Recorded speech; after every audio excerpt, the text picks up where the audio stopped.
without further ado, guys, I present to you Mr. Max Power. And welcome to the channel again, man. We've seen each other a few weeks ago, but Yep. you got some exciting stuff to share with us. So I said, yeah, let's do that. Yeah, absolutely. So there's been some updates that have come out since our last talk. So yeah, I thought it might be a good time to come on and say hi and revisit. Hit us with the updates and then we can discuss them. I'm sorry, say that again. Hit us with the updates and then we can discuss it. Perfect. And by the way, Rondon, it's pronounced Max Yeah, Power. The don't IVI is don't like a don't like a don't mind him. like elite way of writing Max. So makes it so I can actually claim the username whenever I'm playing the games. But anyway, so yeah, so the updates that have come out. So quick sort of background with Archmage. One of the things that we've always loved in terms of how we sort of envision ourselves being set up and what we're about is we are not kind of a typical automation service where we're really we're not geared toward people who don't want to play the game, right? We're not geared toward people who have no interest in playing the game, want to automate everything. We're not really geared toward that. Really, what we're geared toward is we're geared toward people who love the game, players who love Splinterlands, want to invest in it, want to play it, but just like all of us, get busy. You can't play all the time. You can't make sure that you get those 25 games in that are necessary to maximize your rewards every day. You want to be able to go on vacation. You want to be able to take time off. You might have life happen and get busy. And so we want to be able to serve people who love the game and still run into times where they can't play. And so really this was kind of a big thorn in our side when we first launched our billing. It was what was necessary. We needed to get the first iteration out there to get some numbers in to see what amount of people wanted to continue, what that revenue looked like for the project, to make sure that it was sustainable. But one of the biggest downsides was that people didn't really have a good ability to easily hop in and hop out as they needed, right? And so unfortunately, we were only really able to most effectively serve people that would automate completely. And while that's still a potential use case, right? The reality is sometimes people get busy for long periods of time, right?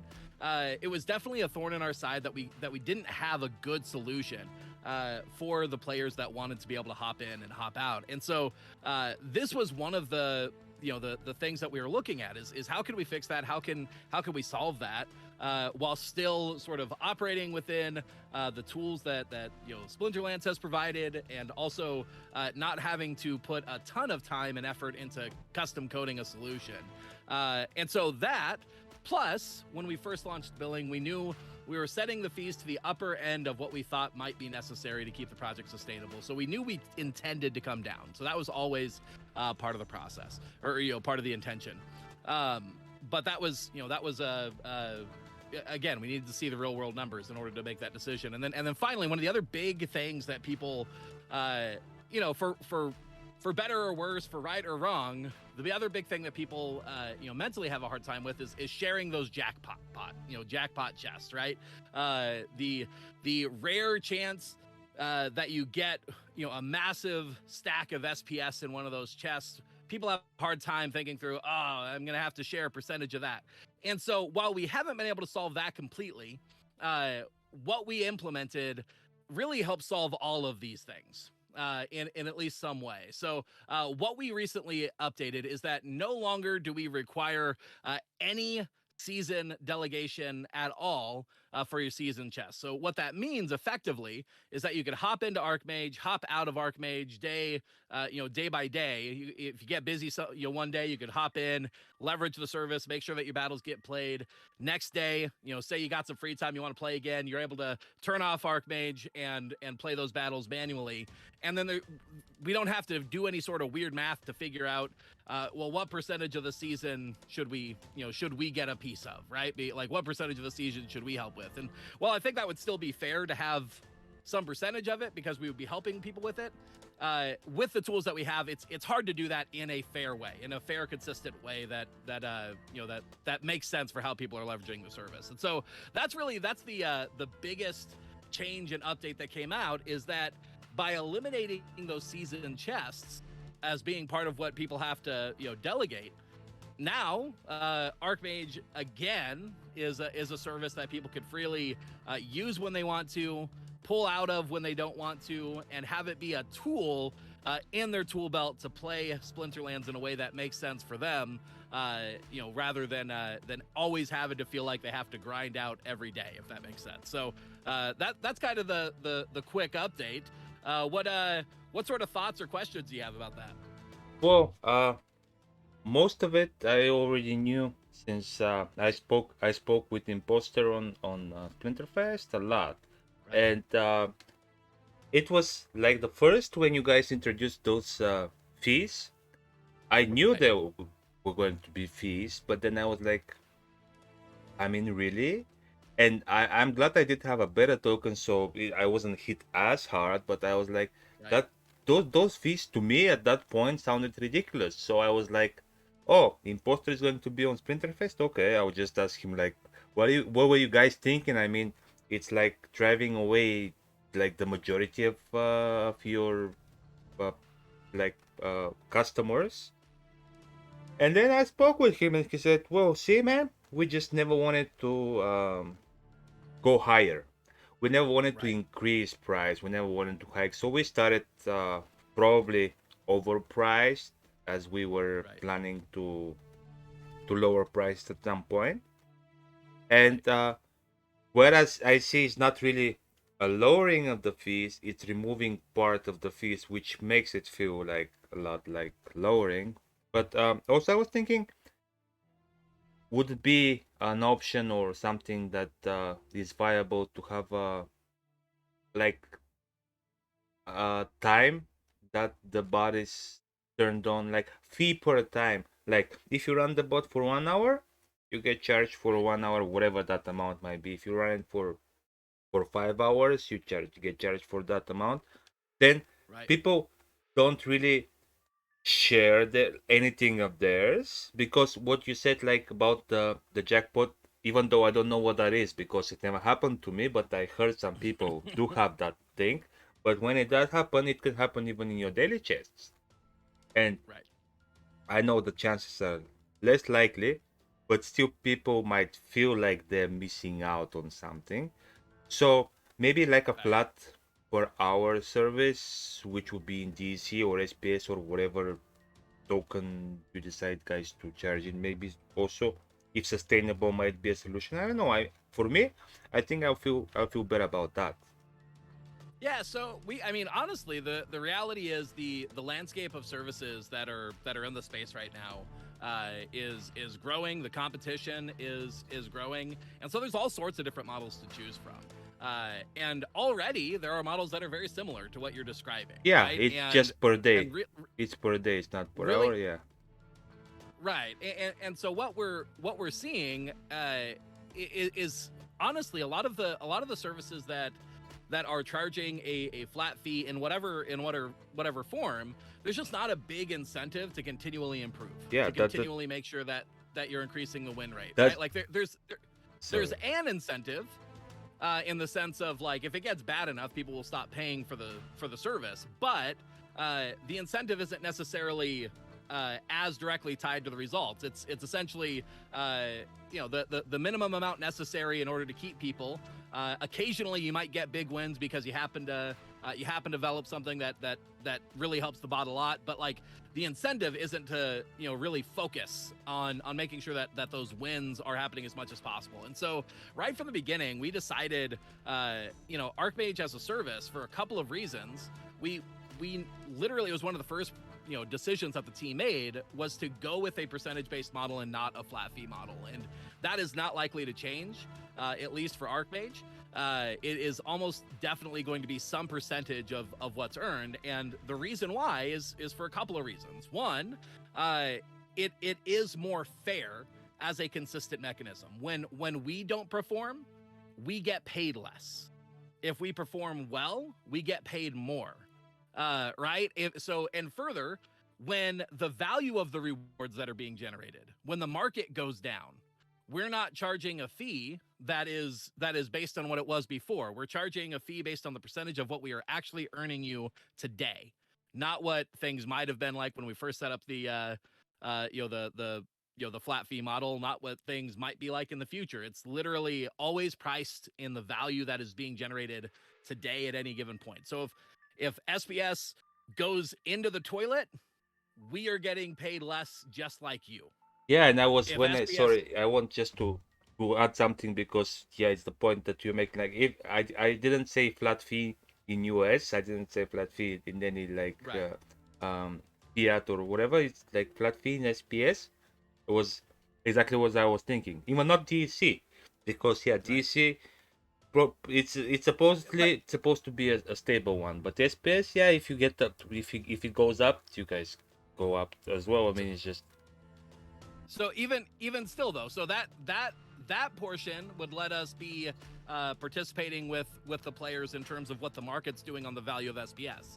What it doesn't do, however, is it doesn't make it that it's consistent I do based on what players are actually earning. I do understand. Right. So yeah, so as the pool, as more players come into the market, as the pools go down, right, and players are earning less per battle, we will earn less per battle as well, right? We will be there alongside you, not having a model that we need to constantly adjust. It adjusts dynamically with the state of the ecosystem, right?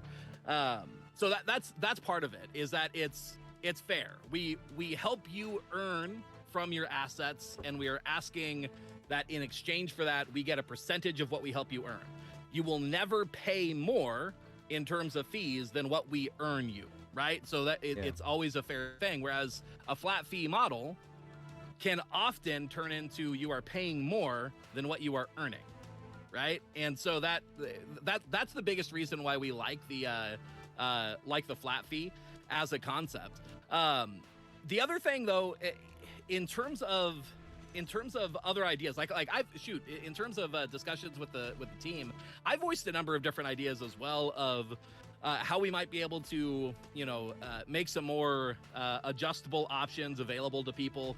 But really what it comes back to, and I sort of hit on this when we put out the update for billing, is that there are things that we could do that might create a better, more adaptable system in billing, right? It's not that there aren't things that we couldn't do to improve it. But the question is, would our users rather have us focus on, at this point, what I think is small incremental benefits in the billing system versus having the team focus on improving the hand finder, getting data and analytics out about what cards are winning so that players know what cards to invest in, right? Features like that will actually drastically improve the value of what people are receiving, rather than minor differences for honestly somewhat edge cases, right? Where for the most part, the difference between using the service for a day versus using it for an hour, they're not that big in terms of what the cost would actually end up needing to be. Does that make sense? yeah. So and further, building out those systems requires real man hours, coding, etc., that we could be putting into other features, and that based on what I'm seeing from users and the feedback that we've gotten on this system, I think we've solved most of the problems good enough to be able to focus on the value we're generating rather than the cost at the moment. Does that make sense? Rather than the billing.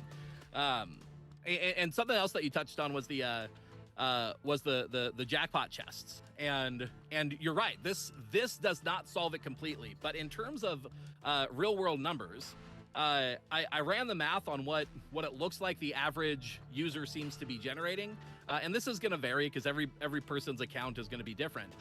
But by getting rid of the season chests, what we have done is we have removed, for most users, about 50% of the chests that could contain jackpot SPS. Okay, we've removed out 50%, and further, we removed the chests that have the highest chance of the highest value of those SPS jackpots. Yeah, because it's right? the one that you're playing at, the one that you're earning. Yeah. Because it's the end of season chests, which are generally the highest value chests that players are earning. Yeah. Right. And so we didn't solve the jackpot chests, and I didn't cover this in the article. I intended to, but the reason why we still have focus chests as part of what we're doing, for one, again, we are helping to earn those chests regardless of if there's jackpots in there or not, right? And so there's something to be said for that. But further, we don't know what's going to happen in the future of the game, right? There have been times where most of the value was in chests. There have been times where most of the value was in the ranked battle rewards. And that seems to change and adapt over time, depending on what's going on in the game, depending on recent implementation. And so for us to be able to have a billing system that's set up to be adaptable to the reality of what's going on, we want to make sure to have our hands in both of them, to be adaptable if things switch one way or the other, so that we don't have to roll out a brand new billing system or have to introduce, hey, now this is required or now this isn't required, right? Where this as a concept, we're participating on the daily chest and we're participating in the ranked battle rewards, makes it more likely that we don't have to change things and players can expect some consistency there. Does that make sense? Yeah. That way we still have some level of of both. But yeah, so we removed 50% of the potential jackpot chests, and again, the most valuable ones in the process. And in terms of what we did is definitely lowering the fees, right? Because people are paying their fees. We're paying their fees on ranked battle, focus, and season. So we remove season, and the math that we show is that that's approximately about a 15% decrease in the fees overall for everyone. So while it's not a change on the percentage, yeah, the numbers. That's what I meant. I didn't mean that right. that it's not really a change in fees. I just meant that the numbers didn't change, but obviously, right. Yeah, you took a major part of the billing away because yeah, usually the season chests are the one worth the most. And if anything, there is a Z Shanakwi 72 who thinks that the changes are great. So that's a good thing. Indeed.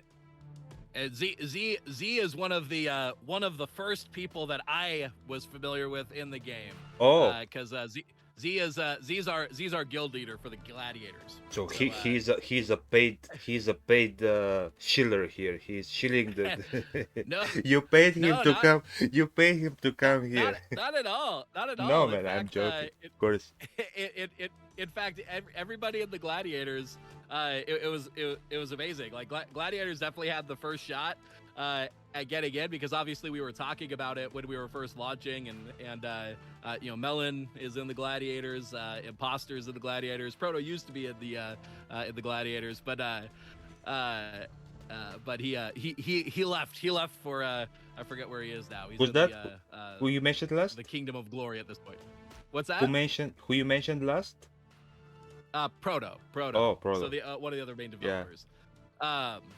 But what was I gonna say? Anyway, so yeah, the Gladiator Guild definitely got the first shot at getting in and getting access, and right from the beginning, a ton of gladiators got alpha tokens and got to ride that wave. So that was I mean, they paid for them, but they paid $10 for them, which is what we released them. I bought mine anyway. Also for 10, I think the better ones. I was buying them, I think, for 10 when I was. No, because the funny thing is, I see this comment and it was first time chat. which means he never Right. been the chat before. So I was like, oh, he's like a new paid uh, infiltrator. Yeah, right. No, I promoted the stream in the Archmage Discord. Oh, I So appreciate that. so Yeah, yeah, you got it. You yeah. got At least somebody it. will be talking actively about it. But which of the other let's not call them bot because yeah, bot is associated with something bad, and we do agree that there are good and bad, like black Right. hackers and white hackers, good bots and bad bots, whatever. But which of the other Right. automated services you see as a real competitor, or also like want to touch on the similarity in the ways you approach things with Nick Arcade, because they also like on sharing model. So Right. yeah, which one, whatever you, whichever you want to touch on first. Yeah, I think everybody in the in the space right now has their own unique positioning, right? Uh, so most of the early services seem to really be catered toward uh, running a mass amount of accounts, uh, doing that as cheaply as possible. Not necessarily, and shoot, at the time when the earliest services were running, uh, a lot of the early bot services were able to really farm rewards effectively without much, right? This is before before the starter card penalties were even in play. Yeah. This is before the ECR change of the 50%. The 50% ECR change came into play, and so you could literally, like, a lot of people didn't realize this because it wasn't intuitive, but if you could play thousands of matches, a day, the way that ECR works, you didn't actually earn any less than if you only played, you know, uh, when you had 100% ECR. You didn't earn any less because the way the math adds up, you just get, essentially, you could get approximately 2,500 ECR matches in a day. You just get that same amount of ECR divided over whatever amount of battles you did. So anyway, so you were able to farm rewards because the rewards were based on are based on your rating more than they're based on the ECR. ECR is just the thing that balances it out. Anyway, so what we saw initially was that a lot of these services were geared toward exploiting those changes, right, or exploiting those mechanisms in the game, and farming for as much rewards, being able to extract as much as possible. And to the to the Splinterlands team's credit, uh, they saw how those systems were running and put in, I believe, really solid ways of helping to remove each of those exploits as they came up, right? To make it so that the ways that that humans would never be able to compete. No human is going to be able to play 1,000 battles a day, right? Like that's not a thing that's even remotely possible. And I think Um, they did a good and job at yeah, limiting that. I agree. I agree. And so, one of the big things that I think differentiates what we've been about from the very beginning is when we started developing our service and looking at where we wanted to position, where it should be, what we thought it should actually be, and how it should exist. We saw how the Splinterlands team was talking about, dealing with bots in a crypto game, right? Like that they weren't looking to outright remove them. They're looking to figure out, how do we set up the incentive structure so that it is no more advantageous to run a bot than it is to play the game, right? And if anything, if there has to be an advantage, we lean toward the human, right? Um, and and so we essentially have bet that overall, that's where things will go, right? And some other things that they've said, right? That the incentive should be such that a person will have as few accounts as possible and consolidate their assets in as few accounts as possible, right? So we aren't set up to rely on having thousands of accounts. We're not geared toward bot farms, right? We're not geared toward people who buy thousands of accounts and are running those exclusively for extraction, right? We're not geared toward that. Our model makes sense when we attract real players who want to invest in the game, earn as much as possible, play the game, reinvest, keep earning and have fun, right? And make sure that that they're able to do that. So that's one of the big differentiators. In terms of other services that are coming onto the scene, it seems like most are essentially trying to offer a lot of the same concepts of Archmage at a lower cost or a different pricing model. I think one of the big things that's happening is people may not be seeing down the road of why our pricing model is the way that it is.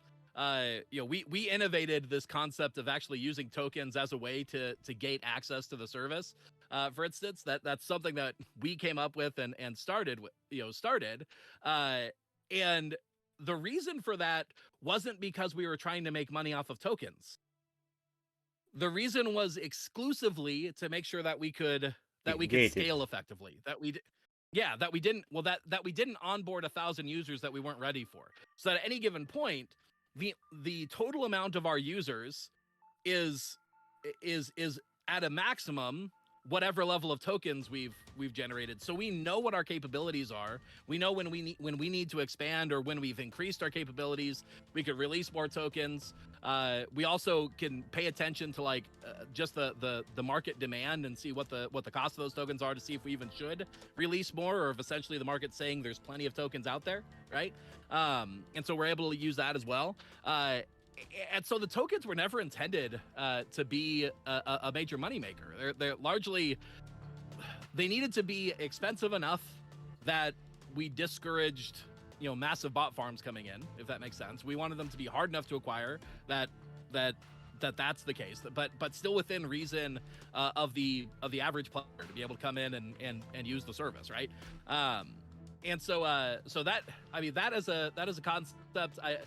I will be interested to see some of the other services are trying to leverage the token model as the way that they're making money, and it's just, I don't know how you provide a lifetime service for a one-time cost.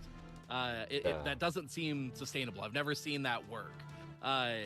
Any of the softwares that I've seen that launch with some level of a lifetime pricing, for instance, it's either that they have to switch to some sort of recurring fee, and maybe some people get lifetime access. But man, every time that I've because I've worked with a number of projects across the board, not just in the crypto space, the people that I know who've launched software and do lifetime deals, almost every single one of them regrets it. Right? Because the people who buy into the lifetime deals, not all of them, but a percentage of those people are often the most demanding, even though they've invested the least.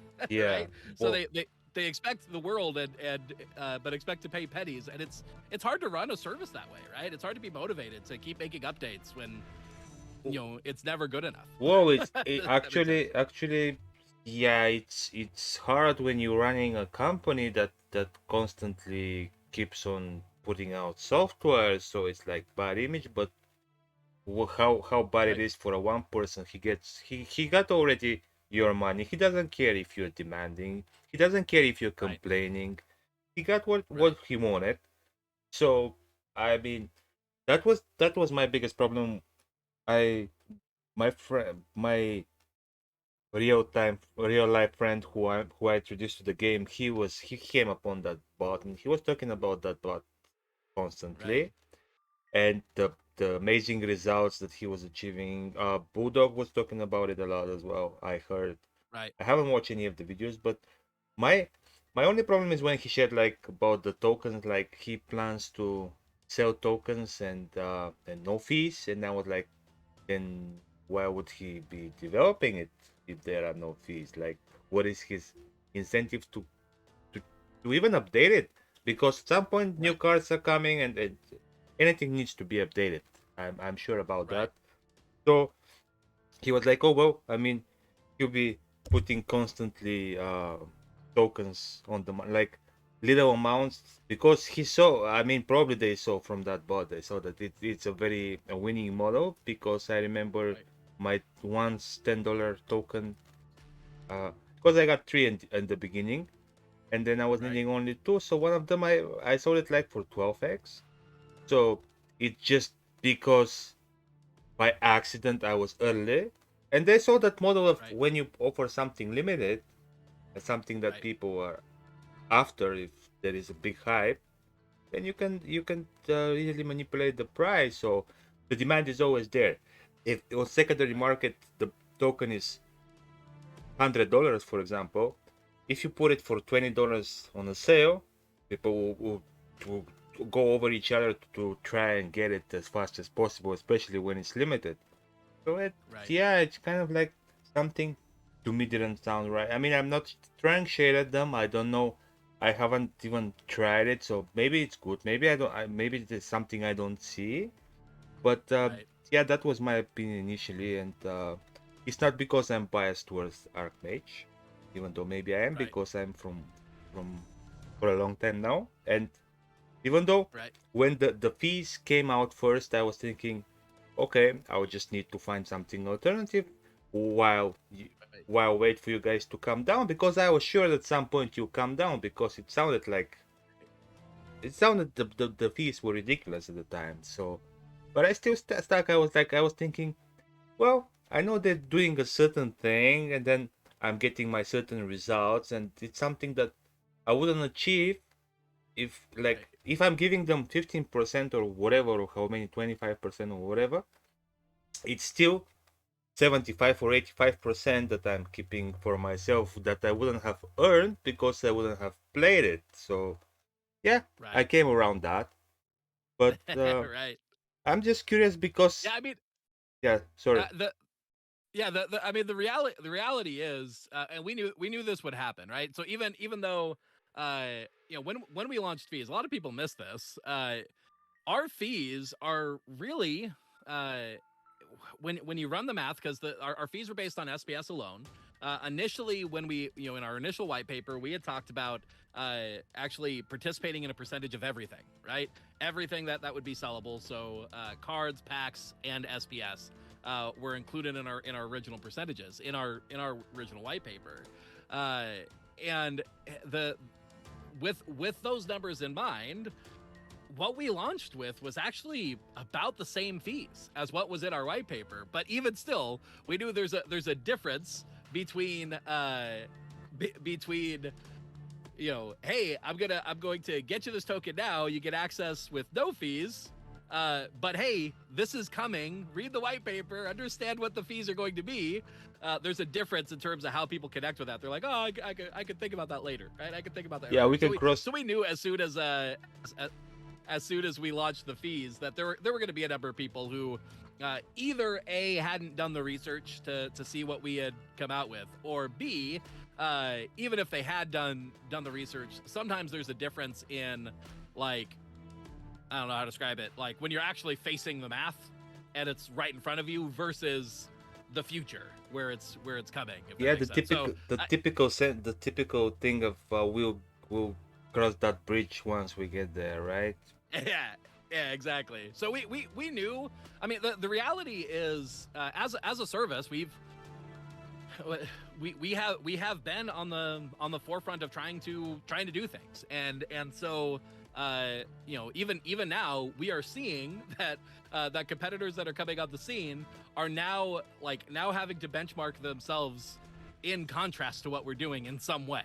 Right, like, whether it's through the pricing model, whether it's through results, whatever it is, it's all in light of how it compares to Archmage, because we have been out on the front, and anytime that you're out in the front, hacking your way through the jungle, yeah, I'm sure we are making some level of mistakes. We're human, right? So But even further, being willing to say we are moving from no fees to having fees, I mean, like, it was always part of the plan, but moving from that, like, I don't know, we knew we were going to get some arrows, if that makes sense. We knew that was going to happen, and we had to navigate through it. And I think more than anything, it was just the time, right? It was making, like, hopefully you saw this. I know a lot of people experienced this in our Discord, right? Like, we were there and present and talking people through our thoughts, and sharing, like, where the math came from, how the math actually works out. And really, like, myself as a marketer, I could tell you the reality is, our fee percentages, 35%, 25%, 50%, depending on standard, beta, or alpha token. As a marketer, I can tell you that those are not the ideal numbers for us to say, because in actuality, when you run the math, for most accounts, your real numbers are closer to 10%, 15%, 20% when you actually factor it as the total value that Archmage is helping you earn, right? And when you count cards, packs, and total value of those chests, and so in effect, are like those are the real numbers, but those are the numbers that we can't say them because it's not true for everybody. As depending on the season, you earn a different percentage of SPS versus value in cards, and depending on the league that you play, that varies as well. So it's not a one number that we could put out, but those are really the numbers that people should be looking at. It's like, what am I actually paying as a percentage of what I'm being helped to earn, if that makes sense. But Yeah. anyway, And the other was about the Nifty Arcade, like the whole sharing oh model. yeah. Yeah, so I love what Nifty Arcade is up to, honestly. I think the reality is that giving people an opportunity to be able to come in and play Splinterlands as essentially a free-to-play game, because that's really a big part of where I think Nifty is achieving something, right? They have spellbook codes, right, to get people onboarded. So if you're new, if you haven't played, reach out to Nifty Arcade. They're onboarding people, right? Like that's a thing that you could do. And then further, for those people to then be able to come in and at no cost be able to leverage a deck and learn the game and play the game. I think that's awesome. I think that's powerful. I think to me it's honestly a slightly different use case. Now there's a little bit of bleed over, but the use case is more for the investor who wants to leverage their deck, wants to put it out and work with humans to get them onboarded, that sort of idea. That's really what that's geared toward, and really helps with that. Whereas what we're geared toward is really more for the player who wants to play the game, right? Because if you're delegating out your entire deck, you aren't playing, right? You aren't able to do your brawls, you aren't able to do tournaments, you're not able to even take an aside and play manually, right? So we're geared toward the player that wants to play the game, rather than the player or the user who wants to invest in a deck and like completely delegate it out and not do anything with it. And so a lot of our future is geared toward enabling real players, rather than exclusively focusing on maximizing your deck or getting it out and exclusively earning for you, which from the investor standpoint, with Nifty, that would be more, I think, what you're geared toward when you're getting your decks out there. You're generating a passive cash flow stream. We have a piece of that for sure, and there's bleed over, but like what we're looking to develop, what we're looking to build, is really to help enable players make sure that their decks are being put to use for them when they're busy, but still having the opportunity to play and enjoy the game. So that's what we see as a difference. I'm sucker for passive income, man. It's just like it's my end goal anyway. So yeah, wherever it can come from, I'm totally fine with it. Exactly. But I was thinking, yeah, good call. I was thinking, like based on that idea of decks, predetermined or pre-created decks or whatever, I think there was an idea that I know that you had like a Excel spreadsheet or whatever it was with the recommended cards, but have you thought of like building up a list of cards, or more like putting in like a function, like those cards for this league, those are the cards you need either rented out or owned, and if you don't own them, we can rent them out for you, but it's like without you having to do the research. Okay, I need to get this card and I need to rent this card. Like Is it something that you think it might come at some point in Archmage? Yeah, absolutely. In fact, it's that kind of concept is on our roadmap. So we have a roadmap that you can see on Hive. So Peak D, look up Archmage.courier, and you can see the roadmap on there. But so right now we're in the midst of finishing what we call V3 of our hand finder. So V3 hand finder is a number of improvements to the algorithm that helps to ensure we keep getting wins on players' behalf, and really maximize the win rate, for players. In its current form, we have V3 out and running, but it's not scalable yet. Essentially, it needs manual handholding in order to have it run. So we're in the work of testing the results, making sure that results are still good, while optimizing the data to make sure that we can run it at a scalable level for all of our users. So that work is being done right now. After V3, one of the things that's on our roadmap is in the roadmap document. It's called data and analytics.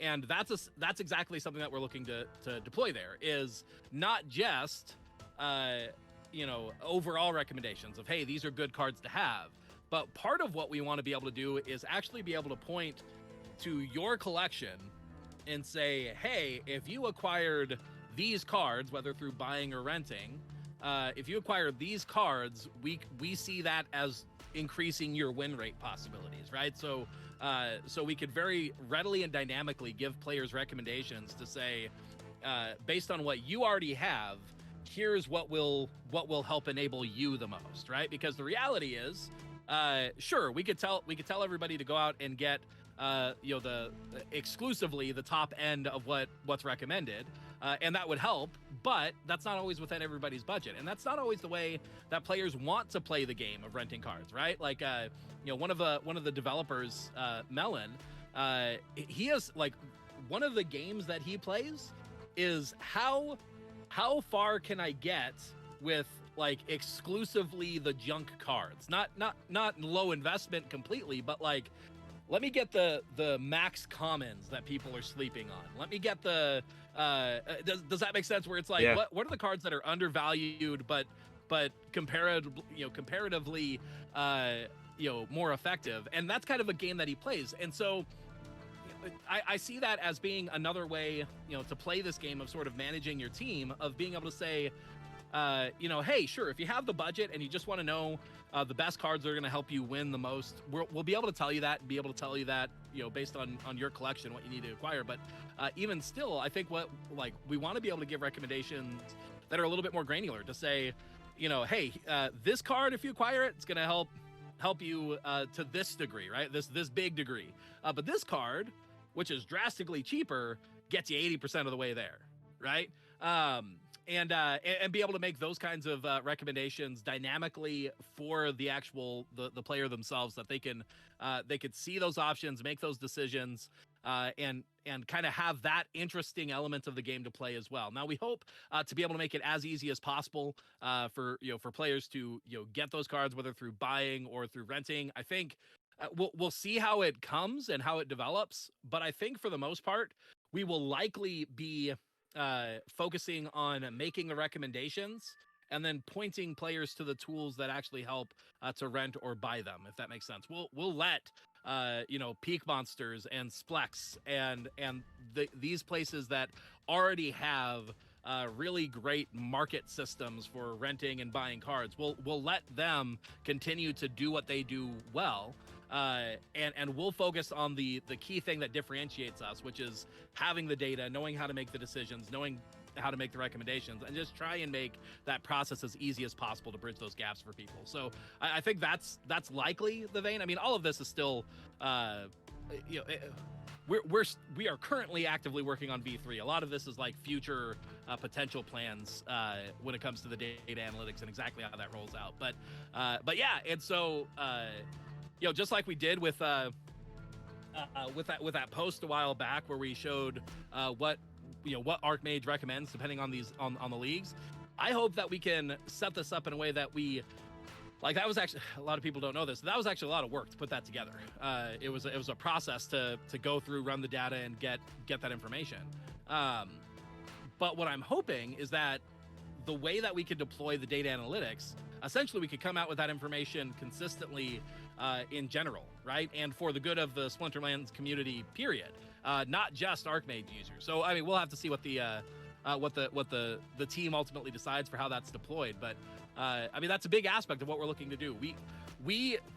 I completely agree. The team completely agrees with the Splinterlands team, the Splinterlands team's sort of method of thinking, you know, what can we do to empower and equip humans to play this game well, to have the incentive to play and earn and enjoy the game, and not need to feel like we need to be the bot police in the process. And so as part of that solution, a lot of what we look to do is say, what can we do with our slice of the Splinterlands ecosystem to not just lift up our users, but to lift up the community as a whole. And so I think, you know, what we roll out in data analytics will likely contribute to that as well. That there will be portions for sure. I would bet collection specific recommendations are likely going to be tied to token holding. But more of that general information we might be able to, you know, release to you know, the community at large based on what we're seeing in our data. So that's some of what we have in store. That specifically is already on the roadmap. So it's slated, it's planned. It's one of the next projects that we plan to roll out. Is the recommendation going to be layered as well? Because at some of the token holders, some for the general public, but the one for the token holders, like, would alpha holders get a little bit better recommendation on what, like, I don't think so. layered? I don't think so. In terms of in terms of the general strategy for how we've tried to instill value in those alpha and beta tokens, you know, for the most part, like think about the incentive of the project, right? Our incentive is the more that we can help our users win, the more that we make, and that's true across the board for any of our token holders. And so the only reason why we tend to reserve features either for alpha or beta token holders is first and foremost just to be able to test them in order to make sure that they're working, make sure that they're working at a level that we can deploy at scale. So that's one of the biggest reasons. We don't tend to hold things back from the general users as an arbitrary, you know, reason to instill value in those tokens. It's more of a practical one. The other thing though is that, like, there is the possibility, and who knows, we'll have to see as we get there. There is the possibility that some features, as they come out, there might be a dedicated cost to that feature, right? There might be either a cost to unlock it or something. I don't know. We don't have specifics on that right now. It really is when we get there, we'll have to see what we need to do for that to make sense. But one of the things that we do look at doing is alpha and beta token holders. If there's a cost for a new feature, very often alpha or beta holders either get it for free or get it at a discounted rate, or get, like, you know, say we release a new token for a feature or something. It's possible alpha and beta holders, like, get an airdrop of that token rather than having to go and acquire it, right? So they can decide if they want to use it. But those are the kinds of things that we look at. But in general, those kinds of features are likely going to be like things that we haven't released, and I think things that aren't even on the roadmap right now. So things that might unlock kind of a new system, a new way to play, a new angle, that sort of thing. But yeah, so that's kind of where we look at instilling value in terms of you know, unlocking specific features or whatnot. In general, that's not a way that we look to differentiate the alpha and beta token holders, except for that, you know, the limited testing sort of environments. We do roll out tests to them first because it's a good group to test with. But anyway, does that make sense? Yeah. There was some talk, like comments about somebody saying that Archmage are planning to get into bros and tournaments as well. Anything you want to comment on that? Because yeah, I think it's a Yeah. kind of a line, which I don't know if should be crossed or not, but I want to hear like what are the team's plans and how you see this. Yeah. So what we see is that already there are bots in tournaments. If there aren't already in brawls, there will be soon. Now that SPS rewards are part of it, there are bots there already. Archmage is not.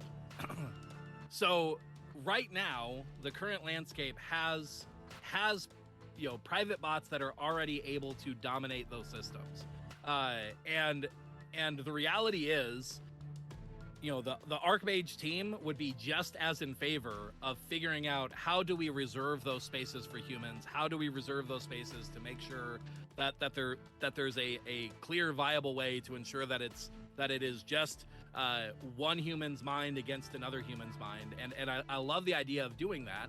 I also very much agree with what the team has voiced in terms of kind of trying to figure out how do we do that in a crypto native sort of way, right? How do we do that in a decentralized way that doesn't rely on the good intentions of people, but rather is truth in code, right? So I personally agree with that and want to see a game exist where those things are figured out, where we work those things out together. And so, in terms of like right now, it's not even on the roadmap, right? Doing brawls, doing tournaments. It's not like in our directly planned next steps, right? We don't have it on the roadmap But currently. it's So it's commented, it's commented and connected to your service, so that's why I'm like thinking like maybe get a better idea from you. Yeah, so my point is like right now all of this may change, right? So we'll keep watching what's going on, what the team is doing, and kind of the general landscape. Now, if we do roll something out for brawls or tournaments, it is almost definitely not the same thing as what the current auto scholar service is. It is not likely an automated submissions of teams on your behalf. What it most likely would be if we do roll something out is something closer to a hybrid mode, a heads up display kind of concept where we would give recommendations for teams that you could play, but the human is who actually both improves those teams, because the reality is there's a limited data set for brawls, especially tournaments less so, but there's a limited data set, and so it's actually better to have that human element modifying a team before it gets submitted rather than just having a bot submit something, and then that way, like, if we roll out something like that, we at least feel like that's in that vein of saying bots are already here, bots are already competing. What can we do to enable real players to at least be able to operate on an equal, if not better, footing than the bots that are already there, right? Because humans will be able to adapt to be able to say, I know that the chicken should go here, and the bot doesn't know to put the chicken there, right? Or I have a fiend available, and there's not enough data with the fiend, so we don't know where to put the fiend, right? A human is able to make those decisions. A human is able to see, hey, Quora is able to be played. I need to play Quora, even though there's not a ton of data that shows me exactly how and where Quora needs to be played. A human is able to make those decisions. A bot can, but it's a lot harder. And so by doing something more like a heads-up display, we would be helping humans to play the game, still be able to inject creativity, manual play, active play, but possibly also equipping them to compete, right? It's like if currently, we have Ultron kind of taking over the world of tournaments and probably soon to be brawls, like we need some Iron Man coming in, right, with a human behind it, but still is amplified by the mech suit and intelligence that helps to make it work. Unless we can figure out a way to just get rid of Ultron completely, in a way that the team has talked about, that's decentralized, that's truth in code, that's not relying on being the bot police. So that's in terms of a potential vision for the future, that's kind of what I see on the horizon for how we might deal with that. But again, like none of that is set in stone. Those are ideas. That's what we see. We're very open to to counterpoints and opinions and all of that. But that's kind of the basic ideas. Right now, the only people that are really able that are capitalizing on the stance are the, for better or worse, what you would call the bad actors, right? The people who are leveraging bot play and they don't care about whether or not that impacts the humans, right? We'd love to be able to equip the actual people to be able to fight against that, right? To be able to do something that lets them stand a chance. So You want to that be the Iron Man? I get it. exactly.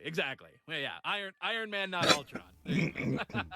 Yeah, because I mean, it was commented a lot lately about a certain guild in the game where a Right. certain player provides his certain teammates with a certain bot that does some certain miracles, and yeah, it's kind of discouraging for the rest of the people that doesn't have access to that high level whatever mod bot. Right. So I what I've experienced so far with Archmage, I see he's doing well on the battlefield. I mean, Right. at some point I was thinking Archmage is doing a pretty crappy job, and then I opened some packs and I improved my deck a little bit, and then I figured out it was not Archmage, it was my deck. Right. But yeah, pretty much I have seen certain capabilities of the bot performing well, and I'm not sure I want to see that in bros or tournaments especially. So that's why I was like, I heard in a I didn't even know, I wasn't even aware about it being discussed, but in one stream I heard it being talked about, like how Archmage are planning now in the future to get into bros and tournaments, and I was like, even though, oh, it was mentioned, even though in the beginning they said they would never touch on it. So I was like, oh, I mean, that maybe is an interesting question to ask since people are talking about it, which means, So, no. to clarify, when we first launched in our white paper, we had said we would go after tournaments, we would go after brawls at the time when we first launched. That was in the original white paper. The chain of events is that soon after that was I forget the exact timeline, but soon after that, Weirdbeard had come onto the Splinterlands town hall and talked about kind of the his position on where and how bots should be able to be deployed, right? And specifically said they should not be in tournaments. And at the time, he wasn't dealing with brawls. So he said they should not be in tournaments. So we, as the Archmage team, said that sounds like the official position of Splinterlands is that bots should not be in tournaments. It was later clarified that that is Weirdbeard's specific position, which again, I don't disagree with. I think if we could find a good way to make sure to keep bots from completely out of tournaments and brawls, I would agree. Let's make sure that that happens. As of right now, though, the official position from what we've heard appears to be that they are allowed, but they're working toward ways to try and either discourage the incentives, etc. And so we have bots in tournaments. We have amazing bots in tournaments that are consistently dominating any of the tournaments that are valuable, and that is the current state. So when we learned that it wasn't the official position of Splinterlands, that it was rather a one of the team's opinions, we said, oh, okay, so there might at least be a way that we could do this in a way that makes sense for everybody, right? In a way that that is still good for the community, but essentially what it did is it opened up a reality of, okay, our understanding of where the Splinterlands company is on this was incorrect, and so that opens up some possibilities of what we could do. Again, all that being said, none of this is like I don't know. I don't disagree with Weirdbeard. He's put forth the idea of essentially what happens is an arms race of bots, right? If there isn't a good way to deal with this. So we are 100% in favor of, let's figure out a way to not have that arms race happen. But the reality is, if we don't do something, somebody does, right? There's for everybody who acts in good faith, there are plenty of people who are willing to act in bad faith. And like, so I don't know. I don't know the exact answer to that. We could either, as a project that's trying to uplift players, we could try and do it in a way that still creates a good, fun human experience that lets people compete with bots, or we could turn a blind eye to it, let the people who don't care continue to dominate, and discourage any human activity from playing. Right? Like the ideal would be, again, get rid of Ultron, but if you can't get rid of Ultron, it's at least better to have Iron Man. Right? I just got a So brilliant. I just got a brilliant idea about the tournament year, like end of year or whatever. Like maybe they should set up a tournament where all both services fight against each other. It's like we have account from from Bookcase bot, then from your bot, then from Splintermagic, and for whoever creates a bot service. Let's see who the best bot is. I mean, yeah, that's actually one of our earlier ideas, that we would sponsor a tournament and be able to do that. Be able to have competing bots come in and play for sure. As of right now, again, we don't even have the ability. Our Archmage does not have any code written for either brawls or tournaments, so it's not something that we could do right now. It would literally have to be in a potential future where something like that happened. So, but again, it's not currently on the roadmap. This is more like philosophical ideas of where things may go, depending on what we see. It's not something that's set in stone. It's not something that's definitely slated, definitely going to happen. It is very much we want to see what's going on in the community. We want to see where the official positions end up settling. We want to see what the team's able to figure out, all of that. And again, I mean, overall, we are not to the end of the spectrum of saying that we believe, bar none, any automation destroys everything. I think that is too far to the extreme on an end that is honestly not completely informed, unfortunately. The reality is people play against AI. They play against automation in many forms and fashions, especially when you add in an earning component against it.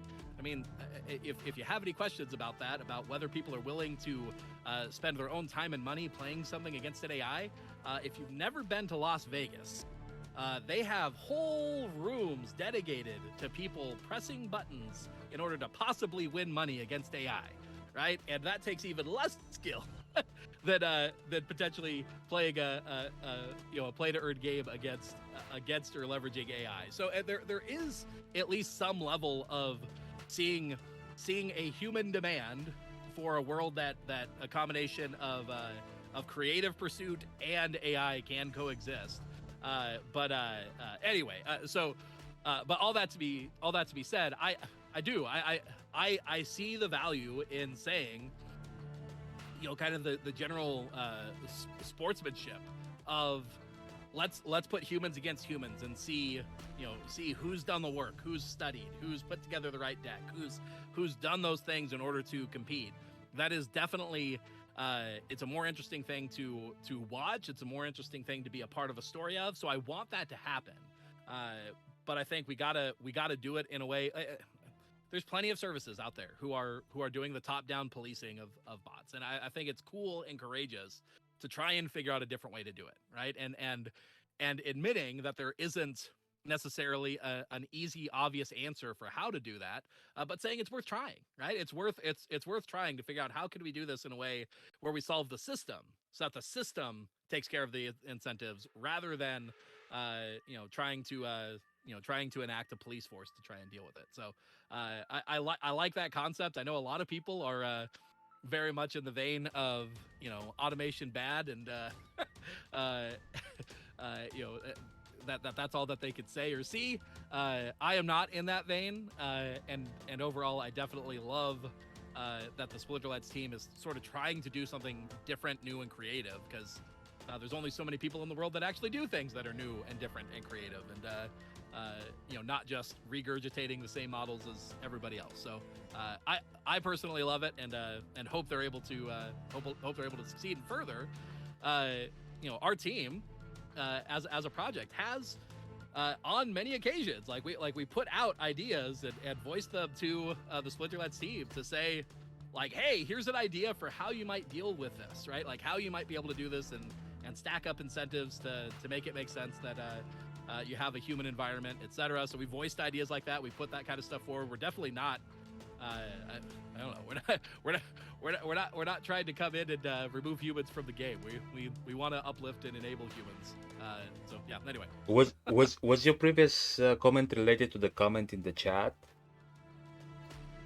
Yes, at least partially. But I mean that the comment in the chat is because I was going to ask you about like opinion that I saw in the chat, but I guess you saw it too. So right. Do you? Right. The reality is anytime bots or automations are brought up, it is the standard opinion, right? It's like it's gonna kill things.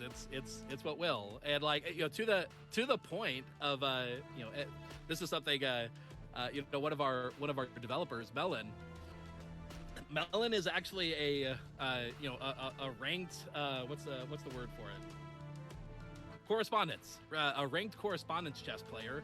And something that a lot of people don't realize is that in correspondence chess, people use engines, and that's like part of it. And one of the things that that he's talked about is that sure, if you give a if you put a good human versus an average human with an engine, the average human with the engine is going to win. If you put a average human with an engine against a grandmaster with an engine, the grandmaster is going to destroy the average human. Right. And so you still have kind of this interesting interplay of like, automation enabled people, but like still a real world competition there. And I think more than anything, where we are is we are entering into an aspect of our world where the ability to remove AI influenced decisions and like to even try to police that is just going to go away. It's not going to be possible. If anybody's been like seeing what is happening with OpenAI, with Dolly and Imogen from Google, and Chat GPT, and all of these different trained AI language and image generating models, like those things are being deployed. The technology behind those is being deployed in so many different ways, and that's just like creative writing and image creation, right?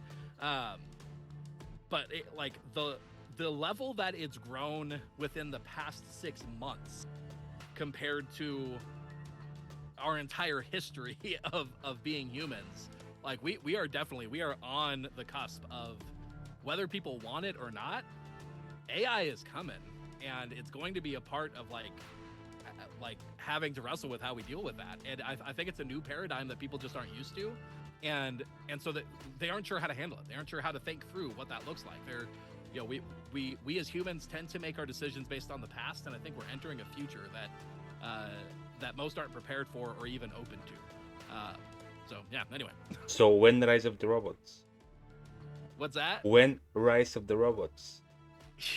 Yeah, like I think Musk's take on this is an interesting one, which is the robots are already rising.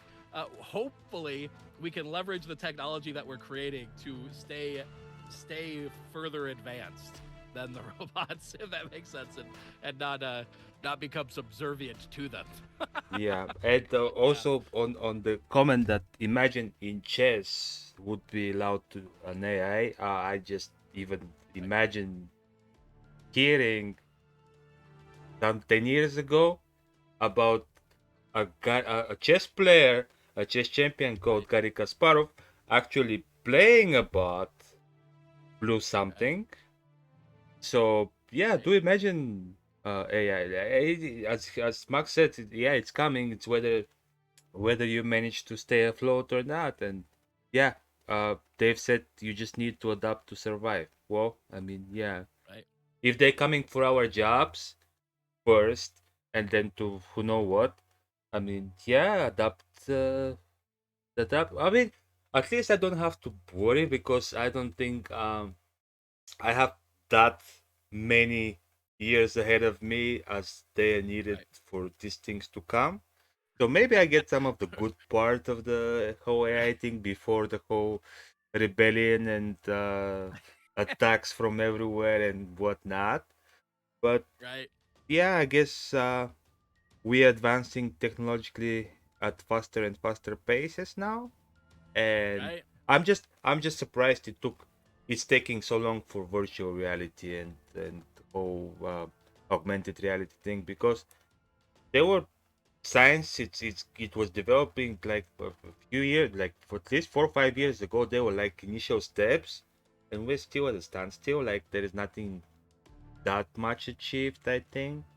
So I think it's an interesting thing that, like, we're not always good at detecting and predicting, like, exponential growth models when it comes to especially development of technology. I think part of the reason why AI is improving at the rate that it is because we we don't I don't think we're bumping up against much in the way of technological, like hardware limitations. We're mainly bumping up against creative and software limitations that people are solving quicker and quicker, and software is quicker to iterate on than hardware is.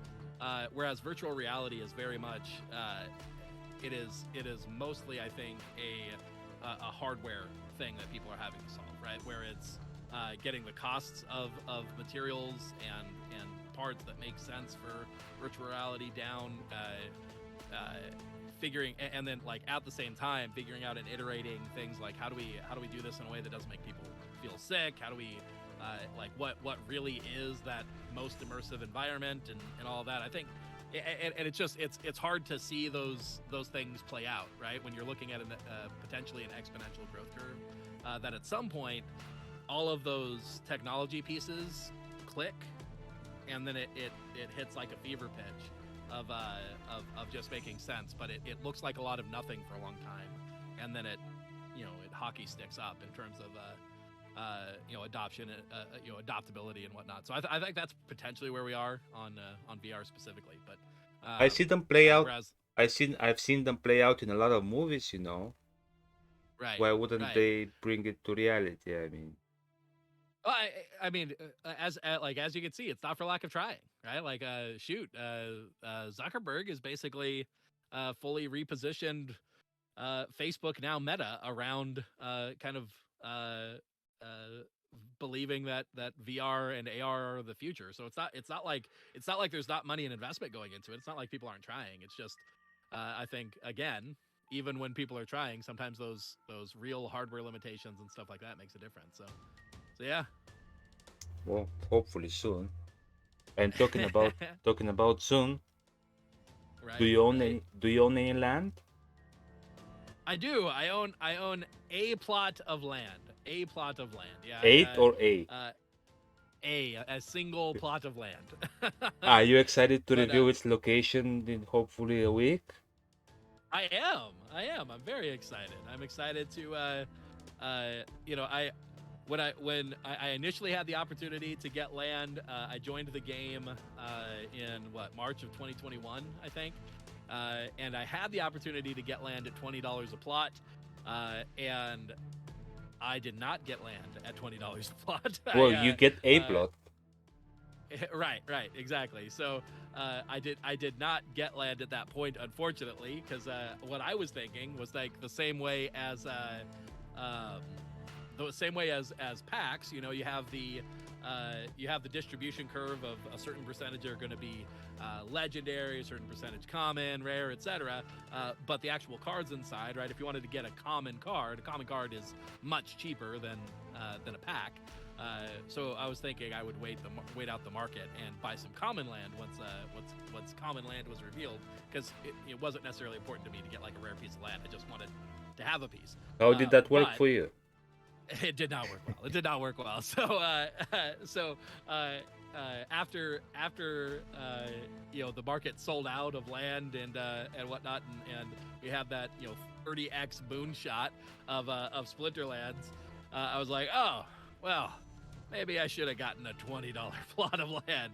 But I did end up getting one later for about $200 at the time. I don't even know what they're priced at currently, but Yeah, it's around but 140. yeah, So I mean, you can dollar cost average. there we go. Yeah, I could get another one, and then Actually, my no. total I'm cost. thinking that I don't know.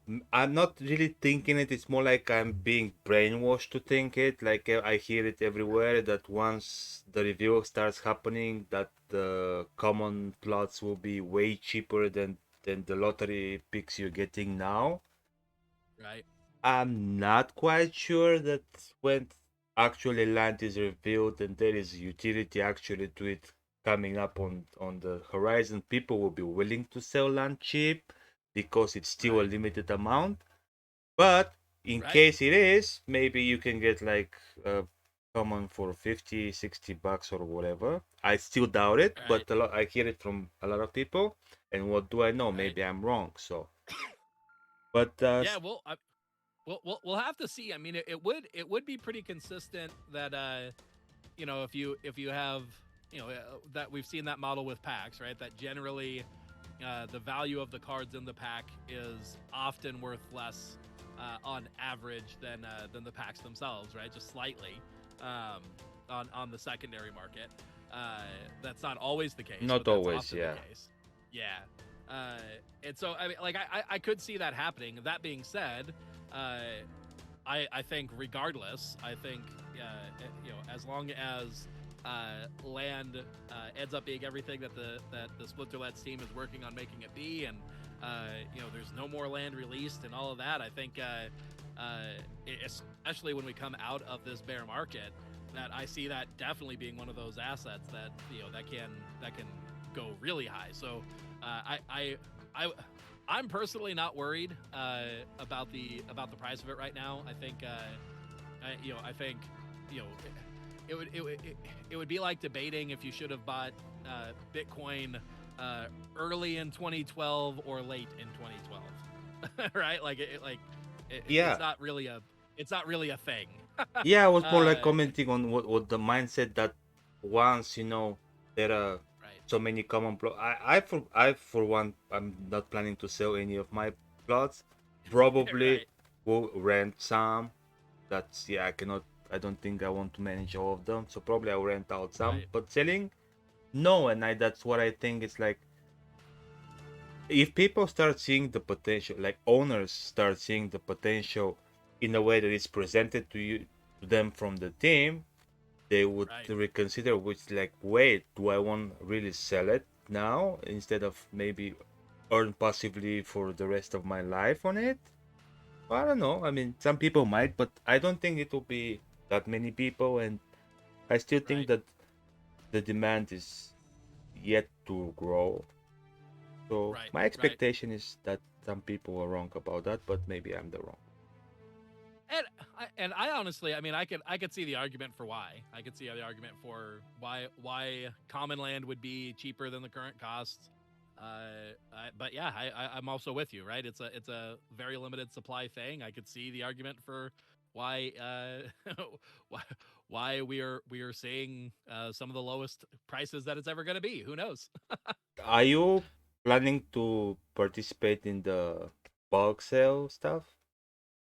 In the bulk sale stuff, Yeah. I I think yeah, I'd like to. I'd like to get at least enough packs to get some of the cards, and that bear card looks cool. I haven't even gotten to hear too much about it. I've been pretty busy the past few weeks, but yeah, I think I likely will. Probably not going to be getting a ton. I don't have a massive budget to be able to get packs, but I have participated in nearly every sale that has come up in the limited fashion that I'm able to, and so I probably probably will in this like I'll probably either buy in on like the the YGG one or with Neil's token that he's doing. But yeah, Yeah, I was I'll because probably I was doing participate. calculations with my friend about how Right, much how much the YGG deal gets you right, and how much the average cost of the pack is as right, compared to the price of the packs you can buy on secondary market, and it's right, pretty right, much the same. So the only difference is the promo cards, right. and I don't think it will be much of an expensive card, to be honest. Maybe I'm wrong on that Yeah, one, but I think with so many people purchasing big quantities and each right, pack gives you a BCX, even if it's a common one, which probably will right, be, and you need 400 to max it out.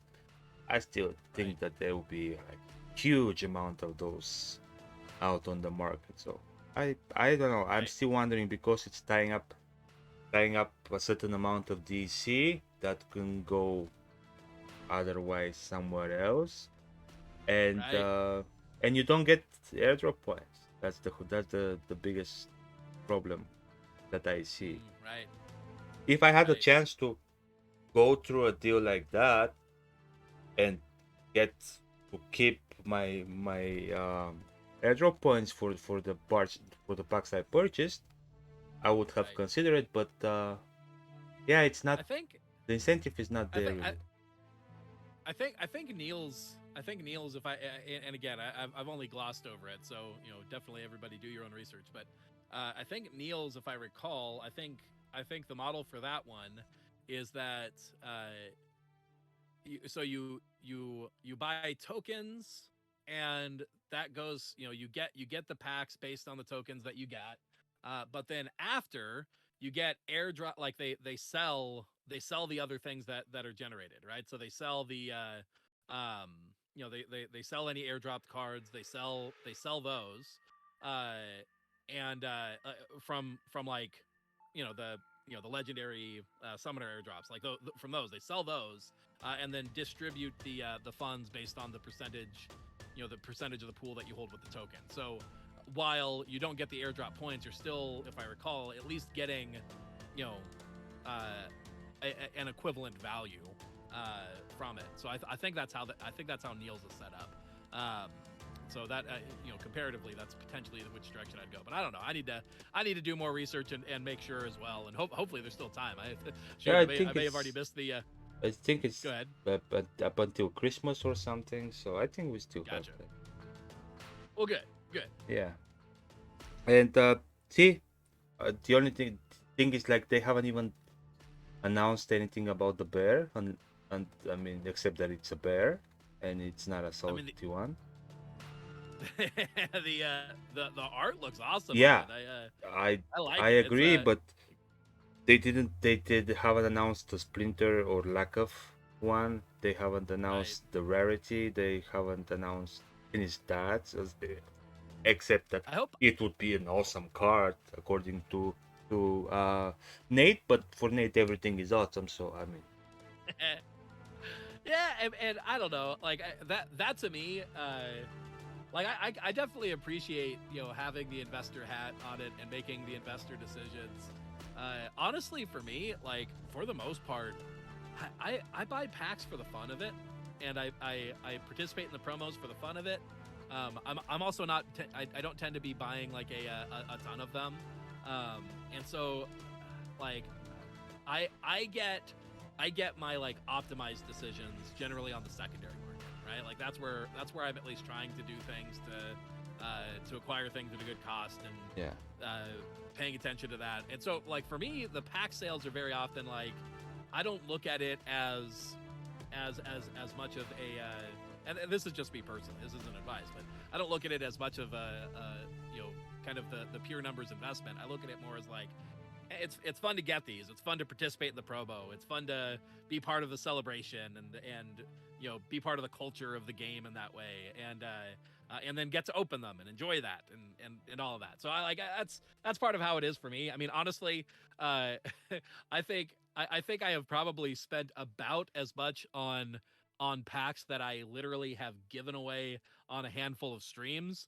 and via promotions and stuff that I've done as I have on like packs for myself. So like it's not for me even about the exact numbers of it. Very often it's like I don't know. I'm doing it's like the equivalent of going to see a movie release for the midnight showing, right? Like for me it's like part of the experience. It's part of the fun. It's the game of it. Yeah, which doesn't explain why doesn't explain why we didn't see you at Splinterfest. Well, that is because I have newborn twins that make it very difficult to travel. So that's the main reason for that. It's hard for me to participate in going to Vegas and leaving my Yeah, I home with didn't. my kid. I don't want to be a cynic, but those twins will be yours for the rest of your life, and the Splinterfest is happening only once. I mean, you know, the first one is happening only once. that's true. But comparatively, going to Splinterfest for the first one versus potentially coming back to no longer being married because my wife decided I wasn't worth it. If that was the decision I was going to make, Mm, I have to opt for the family. it's a very close call, but okay, I give you that. Yeah, I give you that. I mean, Fair enough. if Fair it enough. comes to that point that either me or the Splinterfest, mm, you know, let's go. Let's not go there. Indeed. It was great pleasure, Max, having you around. I see we have like 2 minutes left, so it's probably less if you're joining me too. So I appreciate you coming and telling us about the Archmage new pricing and the future of the platform or token for like. Absolutely. Thanks for having me on. Fun conversation as always. Yeah, I had a lot of fun, and I'm hoping the audience did enjoy it as well. And I guess I'll keep in Me as touch with you. I mean, as I said, anytime you wanna come on, as you see, you're welcome. So just hit me and we'll make it happen. Sounds good. Sounds good. Looking Thanks, forward man. to it. Thanks, I appreciate you. You got it. Okay, that was fun. So, any of you guys actually saw or enjoyed or had fun with the stream? I mean, I would appreciate your comment. I'm sorry I couldn't have focused more on the comments. I did my best, but yeah, we were engaged in a conversation, and no, again, Max Power, my pleasure, and thanks for being around. So